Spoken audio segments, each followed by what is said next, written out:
Muy buenas tardes, bienvenidos al último Café Newman de este curso. Es el último, ¿verdad? Sí. Y al último ciclo, ¿no? El último café, minicurso y sobremesa que tendremos en este año. Lo hacemos con el tema, que es el tema de la muerte, ¿no? A mí me parece que hablar de muerte en una universidad es hablar de vida. Es ponernos como en pie, ¿no? Para preguntarnos y no dar por hecho, preguntarnos por qué vivimos, para qué vivimos. Si no hubiera muerte, esta pregunta no nos la haríamos, porque no tendría caso, ¿no? Nos la hacemos porque nos sabemos mortales y nos la hacemos mientras vivimos, por eso es tan valioso, porque nos la hacemos cuando tenemos tiempo de poder responder con algo valioso para nuestra vida. Venimos a rayarnos, aunque nos invite el cartel a no hacerlo, o mejor todavía, venimos a pensar, porque rayarse es justamente lo contrario a pensar, ¿no? Es entrar en bucle, es angustiarse, es anestesiarse, es nada, ¿no? Pero la universidad es justo la propuesta contraria, que es venimos a pensar y a buscar juntos caminos, ¿no?, que transitar valiosos. Y para eso le hemos pedido que conduzca este ciclo, tanto el café como el minicurso, a un profesor, amigo nuestro, que siempre que le hemos escuchado en el instituto pues nos ha dado mucha luz y le agradecemos mucho todo lo que nos ha ayudado siempre a transitar esos caminos que os decía valiosos, que es Miguel Martí, que es doctor en filosofía y profesor de antropología de la casa en distintos grados y facultades. Te agradecemos muchísimo, Miguel, que estés aquí con nosotros, y para aquellos que no conozcáis la dinámica, primero Miguel va a ayudarnos un poquito con una exposición muy breve a abrir esos caminos, no a solucionar el tema de la muerte, ya lo sentimos, y luego se abre el diálogo para que verdaderamente entre todos pues nos aportemos preguntas, experiencias, reflexiones. Bueno, viene también en categoría de mortal, ¿no? Te vas a morir. Bueno, pues esto es lo que compartimos. Vosotros también, ya lo siento. Muy bien. Buenas tardes ya a todos, porque estas horas entendí que se llamara café por las horas que son, ¿no? Porque uno ahora se tomaría un café. Y si no lo ha hecho, recomiendo que lo haga para que este tema no acabe con él. Bien, primero de todo, muchas gracias por venir, a los que habéis venido, y muchas gracias por la invitación del Instituto Newman, y especialmente a Paula y a Rocío, que son con las que he hablado para la invitación, y muchas gracias también por la introducción y la presentación. Yo creo que me decías antes, Rocío, que es uno de los temas que más te gustan y seguramente, no sé si lo has dado ya, pero estás más que preparada para darlo porque ya has dicho lo esencial, ¿no? Que es que estamos aquí porque nos convoca el hecho de que sabemos que nos vamos a morir. Bien, como decía Rocío, voy a tratar de una manera muy sencilla suscitar, si es que no las hay ya, porque preguntas sobre la muerte no hace falta que venga nadie a decírtelas, que es bueno que te las hagas, por así decir. Suscitar el diálogo. Y para eso yo he preparado una exposición muy breve, voy a intentar que no pasarme de 10-15 minutos, en el que creo que, si lo he hecho bien, se abren como distintas vías de abordar el tema de la muerte, de por qué nos resulta, por un lado, tan desagradable y justo al mismo tiempo, no sé si la palabra acertada es atractivo, sí, pero algo sobre lo que inevitablemente nos vemos abocados una y otra vez a pensar, ya sea porque somos nosotros los que nos vamos a morir, ya sea porque nos gustaría que personas queridas no lo hiciesen, ¿no? Me parece que allí hay como una serie de experiencias con las que todos podemos conectar que vuelven el tema de la muerte como algo muy acuciante, aunque desagradable.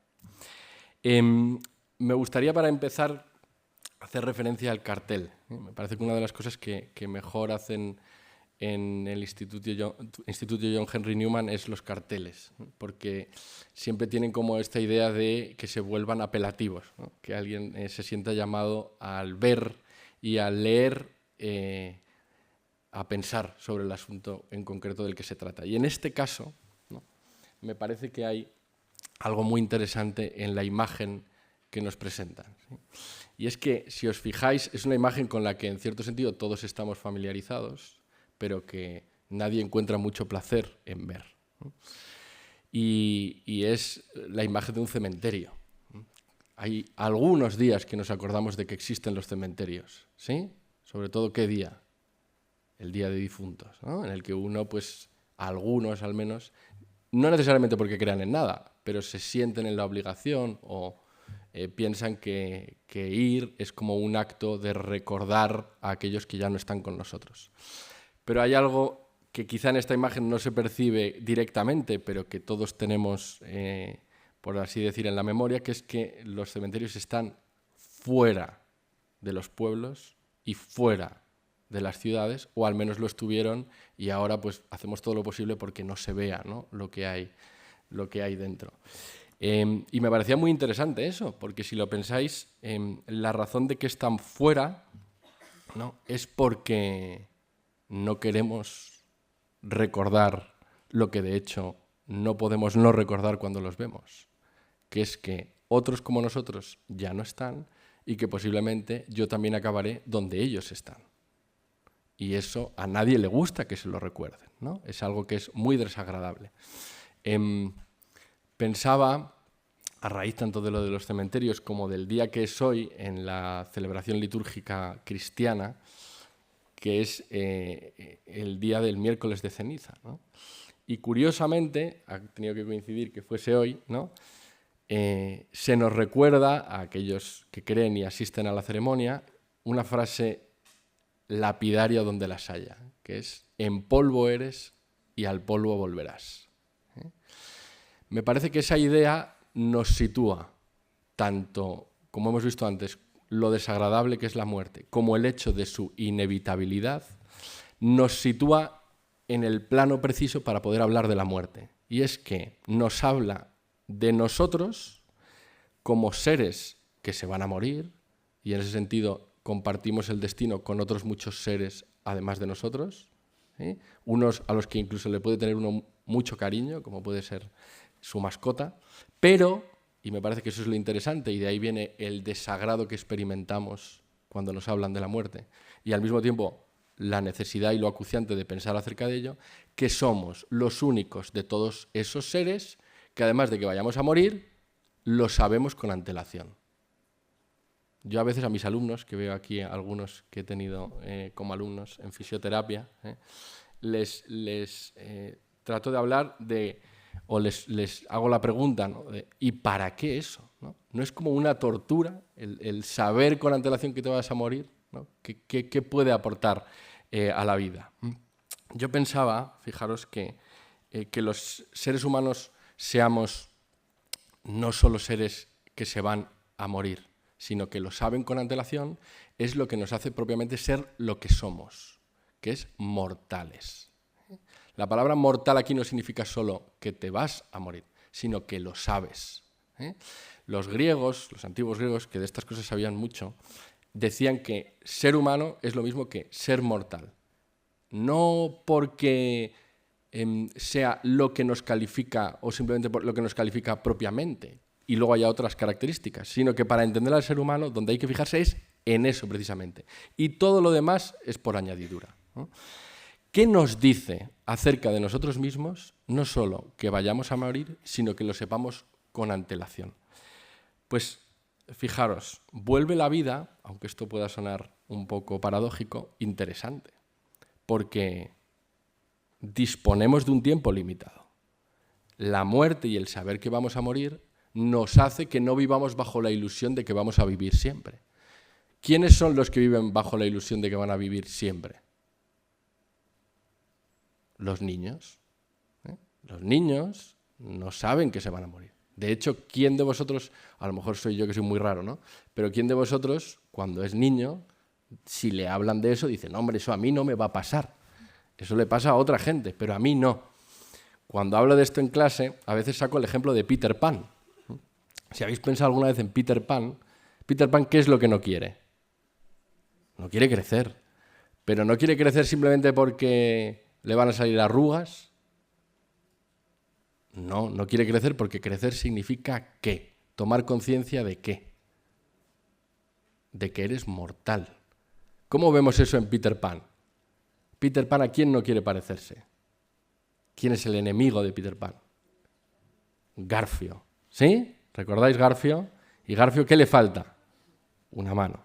¿Y supuestamente en qué tiene esa mano? Un reloj. ¿Y ese reloj quién se lo ha comido? El cocodrilo.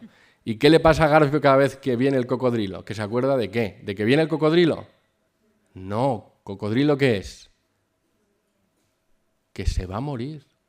El tiempo del tic-tac, tic-tac, no es el recuerdo solo de que viene el cocodrilo. Es el recuerdo de que con el cocodrilo viene la muerte. ¿Sí? Entonces Peter Pan no quiere crecer, no quiere parecerse a Garfio, no quiere saber que se va a morir. Y sin embargo, hasta que uno no alcanza esa situación vital, vivir como un niño, lo que también tiene es que llevas una existencia, pues digamos que un poco, sin intentar hacer muchas calificaciones de valor, porque esto es peligroso, pobre.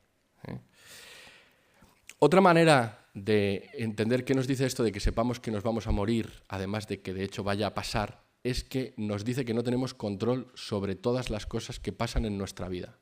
Hay por lo menos una sobre la que no. Hay una que por mucho que te esfuerces porque no pase, va a pasar. Y me parece que eso también nos habla precisamente de en qué consiste convertirse en un ser humano plenamente, que es aceptar que la realidad no se pliega a tus deseos. Una tercera cosa que me parecía, no digo ni mucho menos que esto sea exhaustivo, simplemente creo que puede ser sugerente. Una tercera cosa es que aprendemos a vivir rodeados de incertidumbre. Si algo tiene la muerte es que uno no sabe cuándo va a llegar exactamente. Puede estar muy cerca, ¿no? Y por eso hablamos de gente que está en estado terminal. Puede ser que sea algo que va a pasar de un momento a otro, decimos, pero incluso en ese de un momento a otro uno no sabe exactamente cuándo. Entonces, vivir rodeados de incertidumbre también otorga a cada una de las cosas que hacemos determinado interés, porque si en cualquier momento esto desaparece, si puede pasar cualquier cosa, más me vale que me pille haciendo algo que valga la pena. Cuando hablemos del minicurso, si es que todavía tenéis ganas de escucharme, hablaremos de la muerte de Iván Ilich de Tolstoy, que precisamente es eso, un funcionario en Rusia que de repente le dan la noticia de que posiblemente se va a morir. Y la pregunta que se hace todo el rato es, ¿y para qué he vivido? Bueno, sobre eso, simplemente esto era como un anticipo de estos, de como un pequeño tráiler, ¿sí?, de lo que va a pasar. Y por último, me parecía que esta conciencia de seres que mueren y además saben que van a morir, nos habla de algo muy interesante también, ¿no? Y es el hecho de que, por alguna razón, ese conocimiento nos provoca miedo cuando no angustia. Es decir, nos coloca en la situación de que, nos guste o no, eres frágil. Nos guste o no, vosotros y yo, somos vulnerables. Nos guste o no, hay algo sobre lo que tengo que tomar la decisión de cómo reaccionar ante esto. No como algo puramente teórico, sino qué voy a hacer yo con mi vida concreta, con este miedo o esta angustia de la cual no puedo hacer como que no existe. Porque de hecho, ¿dónde más evidente que experimentándola yo mismo? Hemos visto primero, ¿no?, la conciencia de la propia mortalidad constituye a los seres humanos. Pero me parecía que esta manera de plantearlo, en algún punto, se queda como quizá demasiado, digamos, negativo. Le podríamos dar también al hecho de que sepamos que vamos a morir, además de que de hecho vaya a pasar, un aspecto algo un poquito más positivo. Y de aquí creo que también pueden sacarse algunas cosas interesantes.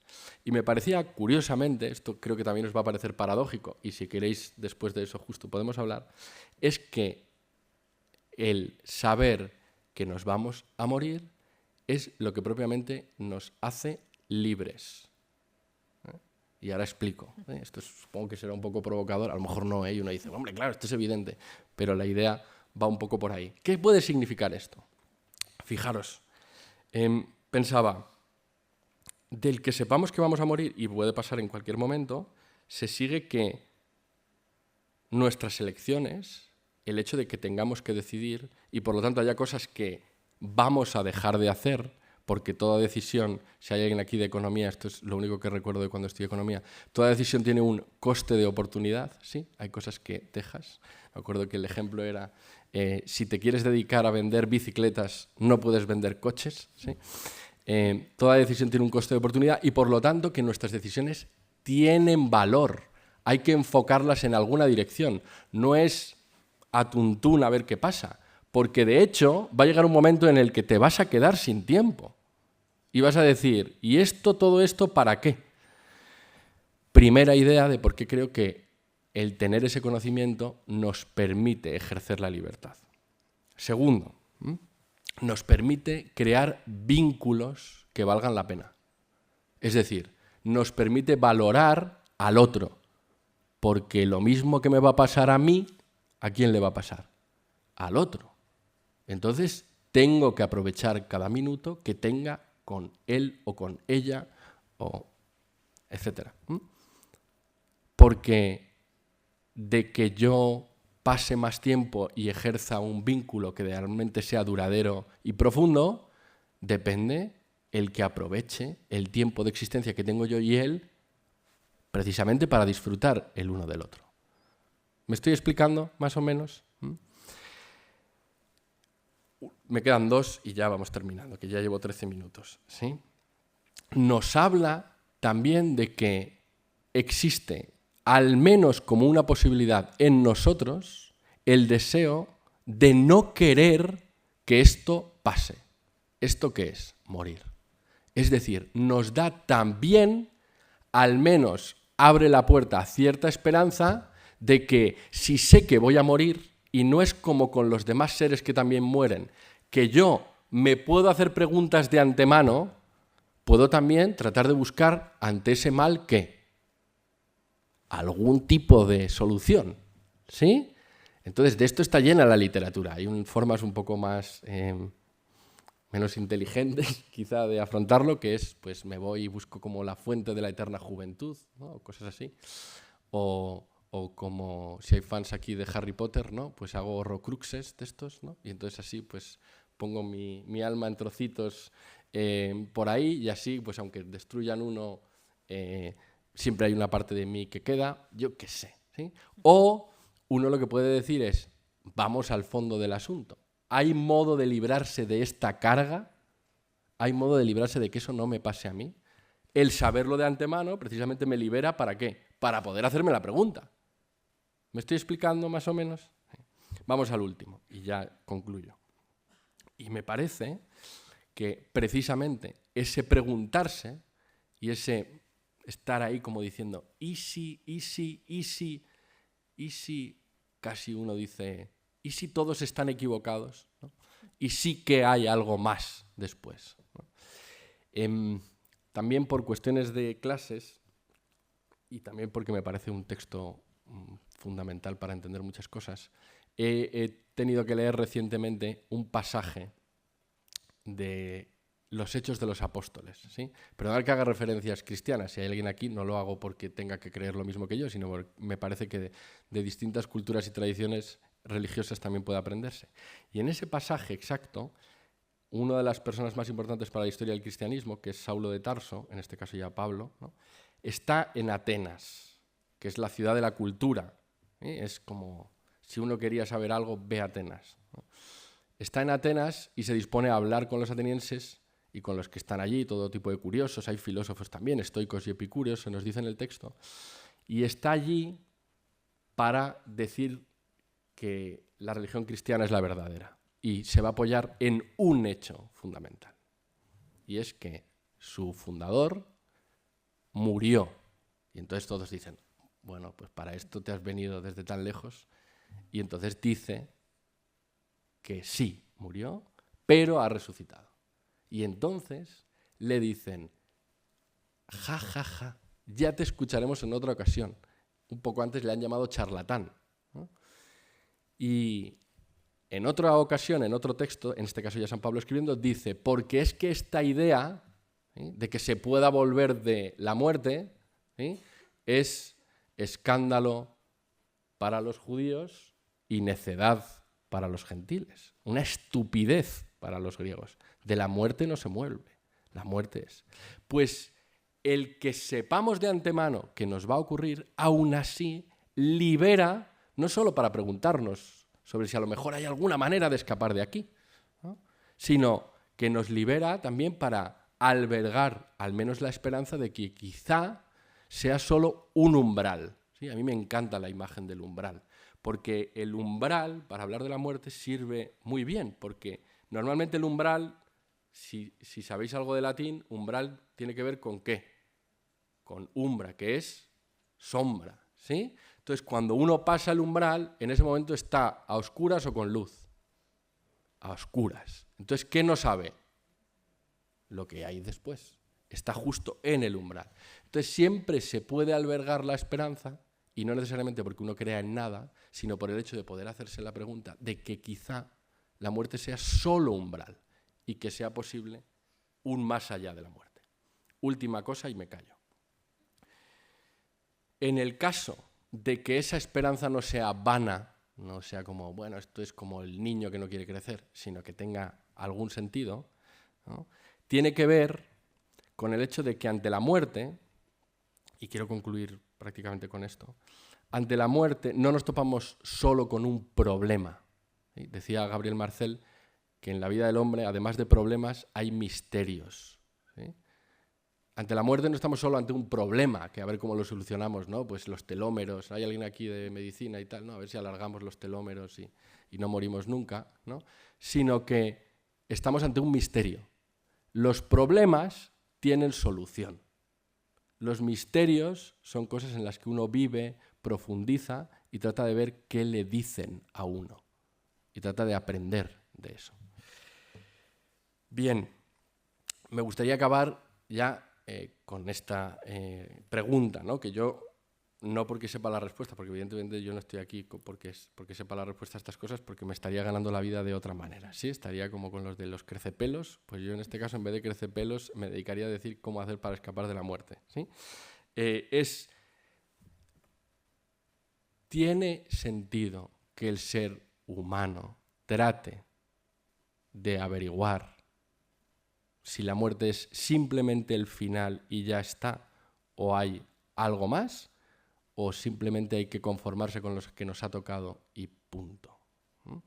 Bueno, espero que estas reflexiones al menos hayan servido para provocar algo de pensamiento, y yo con esto me callo. 19 minutos, me pasa un poquito más de lo que quería, pero creo que más o menos vamos bien. Así que gracias por la atención.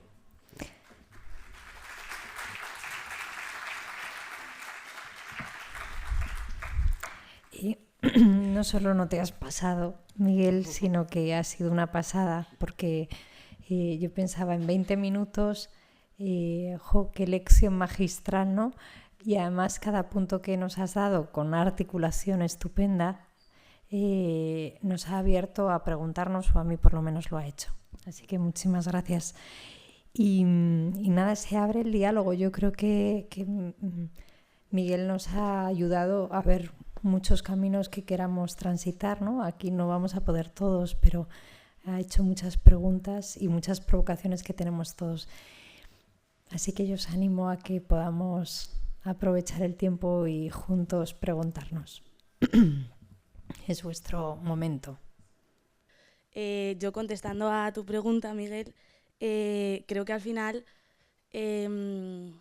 o sea, no creo que sea blanco o negro, no creo que sea, pues estoy ahí matándome, bueno, justamente dicho, pero buscando qué hay detrás de la vida, qué hay detrás de la muerte, pero creo que tampoco podemos conformarnos porque haría que nuestra experiencia de vida sea bastante pobre también, como has dicho. O sea, creo que al final sí que, o sea, si algo nos hace humanos es esa capacidad de preguntarnos y de hacernos preguntas existenciales, y yo creo que sí que tenemos que mirar más allá, sobre todo para poder vivir de una forma mejor, pero pero sí, pero tampoco de conformarnos como si la vida no tuviese nada que ver con nosotros.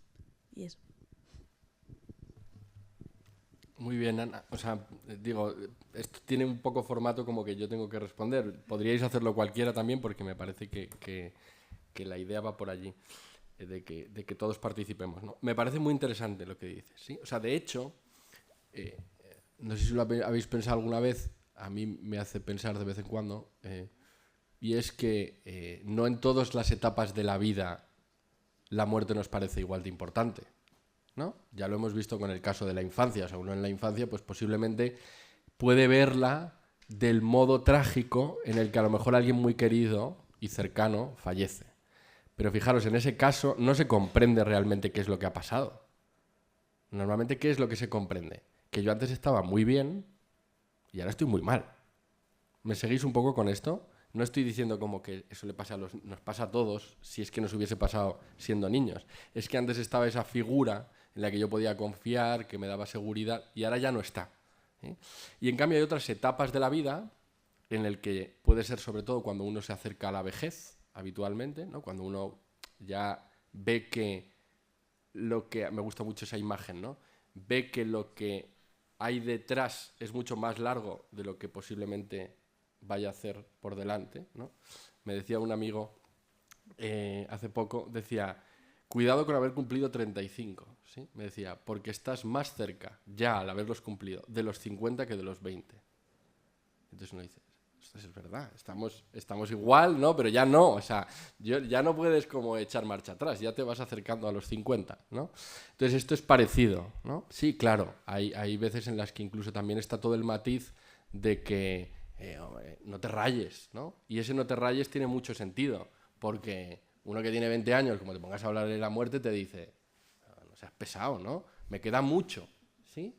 Lo que pasa, y eso primero que no elimina nuestra condición de mortales, etcétera, etcétera, pero eso ya lo hemos visto, pero añadimos también el caso de que las etapas de la vida también incluyen una enfermedad que sobreviene en cualquier momento, y por eso parece que cualquier momento es bueno para reflexionar sobre la muerte también, porque de hecho me podría pasar también a mí, ¿no?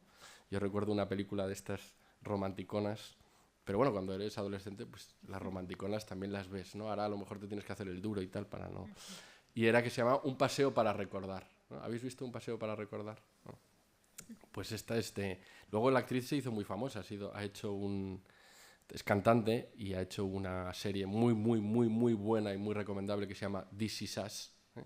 Es la protagonista, que se llama Mandy Moore. Y ella, pues eso, se enamoran. Primero es una chica como que tampoco llama mucho la atención y el típico popular del instituto pues la ve y descubre, ¿no? que está enamorado y que todo lo que ha buscado hasta ahora no valía y es esta, ¿no? La un poco rarita pero guapa, ¿no? Porque, hombre, si es... Bueno, no voy a entrar en eso. Pero bueno, la un poco rarita pero guapa. Y ¡pum! Pues no sé si es cáncer, creo que es leucemia, tal, y entonces, pues, puede pasar. Y fijaos, con esto conecto con lo siguiente y ya termino, ¿no? Y es que la etapa en la vida puede incluir eso, la enfermedad también, y, fijaos qué interesante, puede incluir que el vínculo que yo he desarrollado con otro o con otros se haya hecho muy fuerte.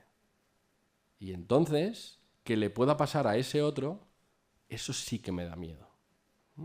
Esto lo cuentan mucho en soldados, ¿no? Que van al frente. Porque cuando tienes 20 años y te mandan al frente, pues hay una película que esto lo ilustra muy bien, que es como esta, la del Western Front, esta de los soldados...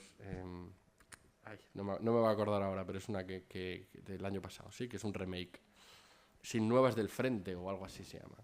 Y entonces te ponen a los soldados alemanes muy jovencitos antes de ir, y entonces hay un montón de fotogramas en los que los ves sonrientes porque piensan que van como a, ¿no?, a disfrutar de sacrificarse por la patria, y después te sacan imágenes de lo que la guerra les ha hecho pasar. Y entonces son imágenes increíbles, ¿no? Pero decía, ¿no?, el que con el otro, ¿no? He perdido el hilo. El vínculo. El vínculo que desarrollas con el otro, ¿no?, te hace que de repente ya no te puedas entender precisamente sin el otro y no quieras perder lo que el otro te hace valorar, ¿no? Los soldados al principio van al frente si no tienen ningún compromiso y les parece que es la aventura, ¿no? Y la mayoría de ellos, la perspectiva les cambia completamente cuando tienen familia. De repente, soldados que, entre comillas, porque esto siempre hay un poco más de bravuconería que de verdad, ¿no? Pero que nunca han tenido miedo, que bueno, eso es bastante dudoso, o que el miedo no, aunque lo han sentido, no les ha hecho no querer hacer lo que es su deber, ante esa situación todo cambia. Porque dice, ya no es solo yo. Ahora es que si yo no estoy, ¿qué pasa con los que se quedan? ¿Sí? ¿Se entiende? Entonces, estoy totalmente de acuerdo. No se trata de convertirlo en algo obsesivo, ¿sí? Sino más bien como tendré que aprender a convivir con ello, ¿no? Porque el no te rayes puede durar para siempre, y si no puede durar para siempre, ¿cuándo es un buen momento? No sé si me explico, más o menos, ¿eh? Quizás es que no estamos muy familiarizados con la idea de qué significa aprender a convivir con la idea de que me voy a morir. Como si tuviese que ser eso, ya lo he aceptado o no lo acepto, ¿no? Sino que se trata más bien como de no dejar la ocasión en la que eso de alguna manera tiene algo que decirme, ¿no? Suelo enseñar en otros grados, en los que no enseño antropología sino filosofía, a Platón. Y Platón, cuando presenta a Sócrates, que es su maestro y está condenado a muerte a beber la cicuta, lo que dice es que filosofar, y en esto es como amar la sabiduría, amar el conocimiento, no es otra cosa que prepararse para morir. Entonces, de esa sabiduría yo creo que sí que podemos aprender mucho. El año pasado en clase nos dijiste que leyéramos Una pena en observación, y yo al final del trabajo que hicimos te comenté que si tú al final de la muerte, yo te puse que tenías que estar preocupado cuando le tocaba al de al lado, porque cuando te tocara a ti ibas a estar muerto y te iba a dar igual.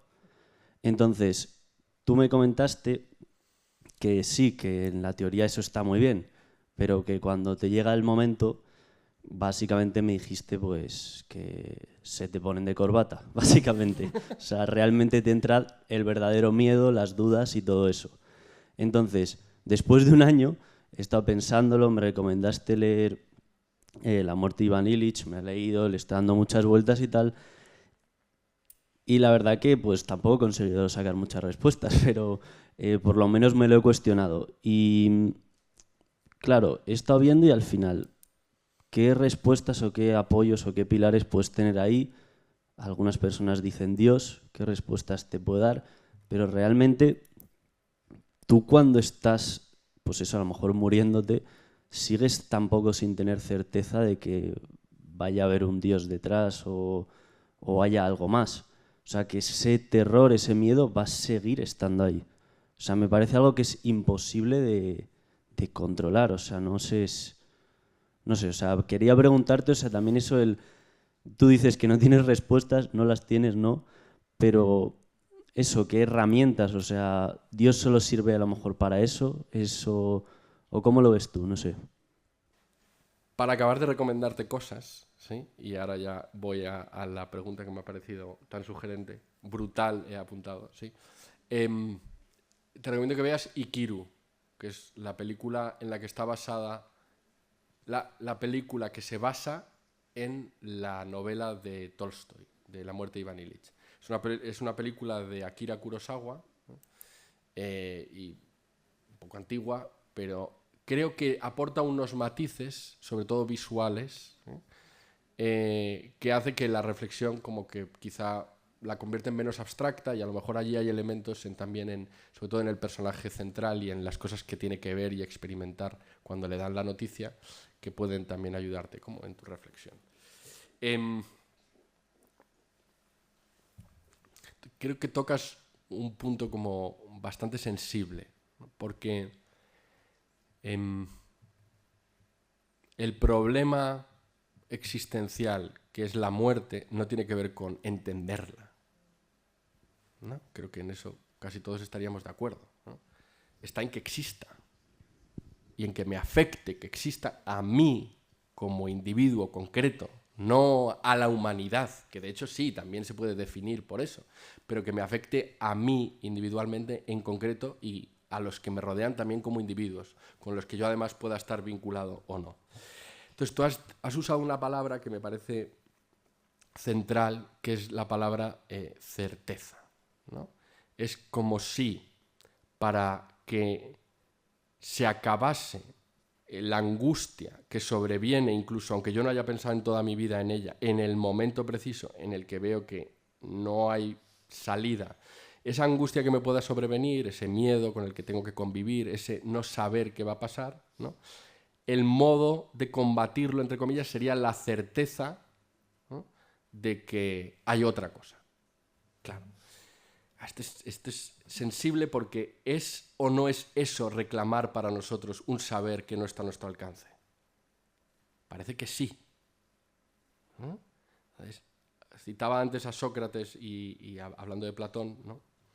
En esos mismos pasajes que son tan dramáticos, esa es otra recomendación que te aconsejo que leas, sobre todo el Fedón. El Fedón posiblemente es el diálogo de Platón que mejor, la muerte de Sócrates está como tratada con más dramatismo. También el Critón, pero el Critón luego se desvía en otros temas. El Fedón es como con mucho dramatismo y están discutiendo él con sus amigos, bueno, ¿y si nos morimos hay algo después o no? Y Sócrates al final dice, bueno, ya está, basta de...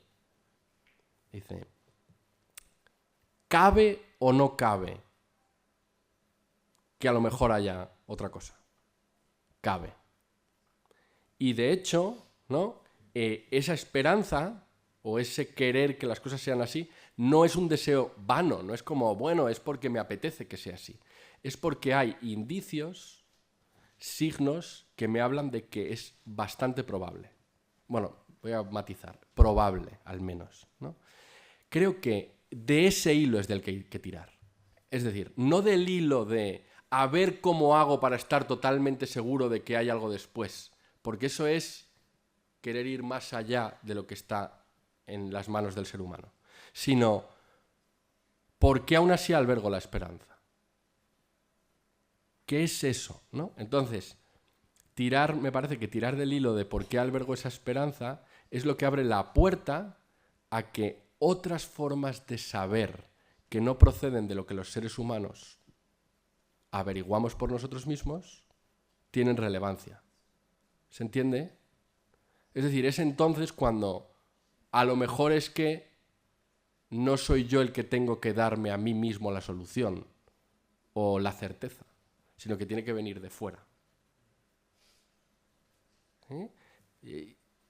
A una de las formas institucionales o institucionalizadas que puede tomar eso se le llama religión. ¿Sí? Pero no es la única. En el caso de Sócrates, por ejemplo, no es la religión, es la filosofía. Y hay otras en el que a lo mejor es que te enseñen esas formas de ver la vida a escuchar de otra manera. Y entonces a que puedas oír voces, no se tome esto como paranoias, ¿no?, pero que puedas escuchar voces que habitualmente están silenciadas. Por ejemplo, la experiencia de la belleza, de algo bello, precisamente ¿de qué nos habla muchas veces? De algo como que es imperecedero, ¿no? O sea, que esto no debería... o me está hablando como de algo que a lo mejor tiene que ser eterno, no sé. Empiezan ya palabras muy grandes con las que yo no me siento muy cómodo, ¿no? Pero creo que eso, ¿no? Abrirse a la posibilidad de que más bien es esa esperanza que se abre, a lo mejor muy pequeña, de la que hay que agarrarse y no tanto buscar como esas certezas que a lo mejor para otros ámbitos de la vida vienen fenomenal, ¿eh? Porque a veces que hay que buscarla. Uno quiere saber si su coche, el airbag funciona o no. Y, ¿no? O sea, no quiere dudas, pero hay otras en las que quizá reclamar más es ir más allá de las posibilidades de lo que los humanos podemos. Y no pasa nada. Pues los humanos, al menos, somos seres racionales y dependientes. Como le gustaba decir a un filósofo, todavía está vivo, yo hablo de él a veces en pasado porque tiene 90 y tantos, pero está vivo, que es McIntyre, y tiene un libro que se titula así, ¿no? Entonces, bueno, ya nos dice mucho de nosotros mismos. Vivir a la altura de lo que somos ya es bastante, ¿no? Entonces, sé que no te va a liberar de la angustia esto que digo, pero gracias por la pregunta. y por venir. Y cuando vi el cartel dije, me apetece venir a la charla desde un punto de visión de la psicología cuando está con personas que están en paliativos. Paliativos, creo que en general todo el mundo lo sabe, pero si no lo sabéis, es como personas que han sido ya desahuciadas, te quedan unos meses y hasta aquí tu vida, entre comillas. Entonces, quería, si me podíais decir sobre cómo encaminar el tema de la muerte que está tan presente en paliativos. Es una gran responsabilidad, ¿no? Porque en parte yo creo que hasta que uno no está en paliativos no sabe lo que es estar en paliativos. Entonces, todo lo que yo pueda decir es como... Me siento como un intruso y en parte como un iluso, ¿no? Es como, pero tú cómo vas a... pero claro, eso queda un poco... O sea, entonces tu pregunta es como, pues entonces, ¿y ahora qué hacemos, no? Entonces, pero quiero que eso quede muy claro. O sea, que me parece que los que mejor saben lo que les está pasando son ellos, ¿no? Entonces, muchas veces pasa que, ¿no? También cuando fallece un familiar cercano o al que quieres mucho y a lo mejor alguien torpemente como que intenta contarte lo que ya sabes, ¿no? Yo hay veces que incluso cuando escribo un mensaje para dar el pésame digo, claro, si digo como siento que haya fallecido, siento el fallecimiento, dices, bueno, o sea, no tiene ya el suficiente con que ya lo sabe, ¿no? Como para que yo en el mensaje se lo esté diciendo, ¿no? Entonces, es muy peliagudo el hablar de cómo abordar eso, ¿no? Creo además que influye mucho, primero, la vida que se ha llevado antes por cada una de esas personas. Creo que no todos lo afrontan igual, en el sentido de que, de hecho, cabe simplemente el que uno afronte la muerte como diciendo, he hecho bien por mis hijos o por las personas que han estado a mi cuidado, y eso me genera ya una sensación de que, bueno, aunque esto se acabe, los míos están en buenas manos. Entonces tampoco, hay gente que tampoco le da muchas más vueltas, ¿no? Tiene como quizá esa facilidad para reconciliarse con ese hecho porque ha vivido lo mejor que ha podido, entonces no le causa un problema muy grave, ¿no? Y en cambio, pues puede haber personas que más bien se les despierta con mucha más virulencia la rebeldía contra esa situación, ¿no? Porque la pregunta clave cuando es uno el que está en cuidados paliativos y a lo mejor ha sido algo sobrevenido que uno no esperaba es ¿cuál? ¿Por qué a mí? ¿No? ¿O por qué a mi hijo? ¿No? Porque a mi hijo que tiene 3 años y no ha hecho nada malo, ¿por qué le toca a él estar en la UCI o lo que sea, ¿no? Porque esto funciona así, ¿no? Bien, entonces dicho esto, que me parece que para como situarlo muy concreto, creo que una de las cosas más importantes en esos casos, creo, es contextualizar la muerte en un marco más amplio. Es decir, hablar de ella como algo que sucede a los seres humanos en general, que no tiene que ver con que te pase a ti, ¿no? Creo que eso ayuda porque no quita los dolores, no quita la certeza de que uno va a morir, en este caso sí certeza, pero sí que ayuda al menos a como destensar un poco. Es como, no es algo que no sea, que le pase a todos. Claro que la circunstancia hace que cómo te está pasando a ti, te lo está poniendo como muy delante de los ojos, pero a todos los demás les va a pasar, ¿eh?